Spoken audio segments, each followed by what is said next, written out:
Je travaillais sans relâche depuis des mois quand j'ai découvert qu'Alay, l'amour de ma vie depuis l'université, m'avait trompé avec un ami commun, quelqu'un en qui j'avais toute confiance. Notre relation était déjà mise à rude épreuve par ma récente promotion en politique, qui exigeait des journées de 12 heures et des appels le week-end. Malgré son soutien, la distance était devenue difficile à gérer pour nous deux. Le matin où j'ai aperçu la marque d'amour sur son cou, cachée sous un pull, j'ai tout de suite su que ce n'était pas la mienne, et la confrontation qui a suivi a confirmé ma trahison. Elle a d'abord prétendu avoir fait une réaction allergique, puis a avoué avoir cherché de l'affection auprès de lui, me suppliant de lui donner une autre chance et allant même jusqu'à me demander en mariage, avant de partir peu après, emportant les valises que j'avais préparées. Je suis restée calme, j'ai terminé ma journée de travail, puis je me suis réfugiée dans le whisky et les cigarettes, luttant contre l'engourdissement que la dépression provoque souvent. Quelques jours plus tard, je l'ai appelé pour officialiser notre rupture, lui pardonnant mais comprenant que la confiance était brisée et que nous ne pourrions plus jamais être comme avant. Je me suis lancée à corps perdu dans l'action, acceptant un projet gouvernemental d'1 an en Afrique, mettant ma maison en location et me préparant à une vie totalement nouvelle, sans rien dire à Alay et en coupant tout contact. Mon patron et mes amis m'ont soutenu, organisant mon déménagement, trouvant un appartement et m'aidant pour les vaccins et la logistique, tandis que je me concentrais sur le fait de renouer avec ma famille, de m'entraîner au Muay Thai, d'aller à la salle de sport et de revoir de vieux amis, m'occupant l'esprit pour éviter de sombrer dans l'apitoiement. Lorsque j'ai finalement atterri à Londres, juste avant de partir pour l'Afrique, Alay avait réussi à repérer mon vol et est arrivé en pleurs, me suppliant de la reprendre.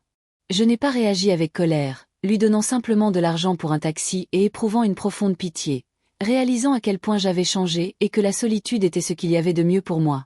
En Afrique, mon nouveau travail a dépassé toutes mes espérances.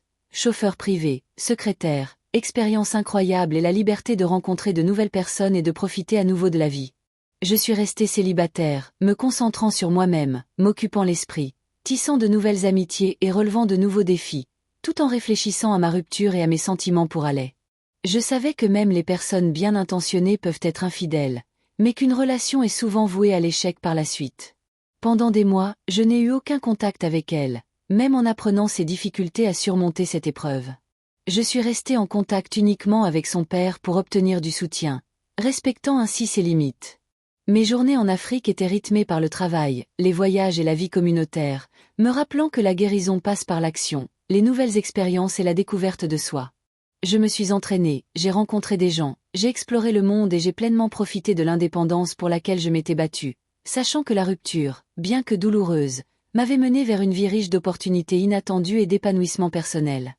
Avec le recul, j'ai réalisé que si certains sentiments pour Alay persistaient, ils étaient atténués par la réflexion, la compréhension et la certitude qu'être seul me permettait de reprendre ma vie en main.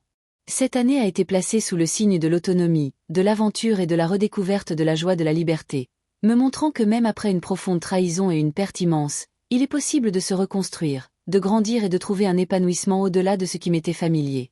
En maintenant des limites, en acceptant le changement et en m'immergeant dans de nouvelles expériences, j'ai pu guérir, m'épanouir et me préparer à un avenir défini non pas par ce qui m'a été enlevé, mais par ce que j'ai choisi de construire.